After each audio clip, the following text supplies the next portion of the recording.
Salut tout le monde, c'est Myriam de la chèvrerie au volet vert.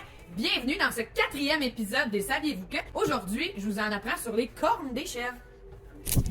Pour les chèvres boères, saviez-vous que les femelles et les mâles ont des cornes? Émeraude ici est le modèle parfait pour vous montrer le type de corne idéale et recherché pour la chèvre boère. Donc une belle corne recourbée, distancée. Les cornes, en fait, sont vivantes au même principe que des griffes de chien ou de chat. Comme ça, on ne peut pas couper les cornes juste parce qu'on en a envie. En fait, ça nécessiterait une chirurgie comme on dégrifferait un chat. Dans le fond, ça prendrait une opération là, en bonne et due forme pour pouvoir couper les cornes. Si on voulait les limer pour les raccourcir un peu, on aurait à peu près le dernier pouce qu'on pourrait raccourcir en limant, mais c'est à peu près tout, comme nos ongles à nous autres en fait. La texture de la corne ressemble à celle du bois un peu, puis à l'intérieur de la corne, c'est creux.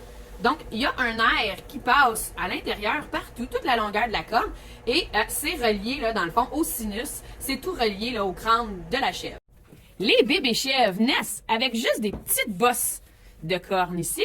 Comme ça, on les voit pas, c'est juste des petites bosses. Puis rendu à 2 mois et demi, on voit ici, les petites cornes, ils ont commencé à sortir de la tête sur ce mâle. Toutes les formes de cornes sont uniques. On voit ici Jupiter avec une forme de corne un peu différente. À peu près l'âge d'1 an, les cornes sont à peu près grosses comme ça ici. Pour les chèvres laitières, la forme des cornes est un peu différente. Ici, regardez Onyx comment ses cornes sont beaucoup plus droites sur sa tête. Ils s'en vont vers l'extérieur. Parce qu'Onyx est majoritairement Kiko et Nubienne. Contrairement à Hermione qui est majoritairement Boère.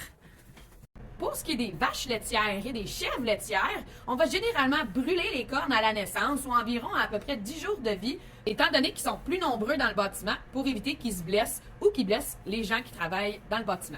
Pour ce qui est des moutons et certaines races de chèvres, on a réussi à créer une génétique qui naît sans cornes. Même chose dans les vaches dites à bœuf ou les vaches de boucherie. On a réussi à travailler la génétique pour que les animaux naissent sans cornes. Ce même trait génétique-là dans les chèvres boères qui naîtraient sans cornes voudrait dire qu'elles seraient infertiles. Et on dit que l'utilité des cornes serait de réguler la température intracrânienne des animaux. Donc, c'est ce qui conclut l'épisode d'aujourd'hui. On se revoit pour un prochain épisode d'un Saviez-vous que?